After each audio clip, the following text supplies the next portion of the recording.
очередь, с победой. Важнейшие 3 очка в тяжелейшей игре. Как тебе в целом этот матч? Спасибо. Очень тяжелый матч был.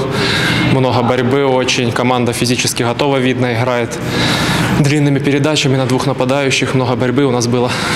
Ну, главное, что справились и постарались выходить. То, что мы наигрывали в пас через середину и фланги насыщали. Вообще хорошая игра. Твой гол во многом стал определяющим в этой игре, в этой победе. Что творилось в твоей голове, твоими глазами в эпизоде с забитым мячом при розыгрыше этого стандарта? Ну, ничего не творилось. Мы наигрываем стандарты. В принципе, наигранный стандарт сработал. Я забил. Леша для меня сблокировал игрока.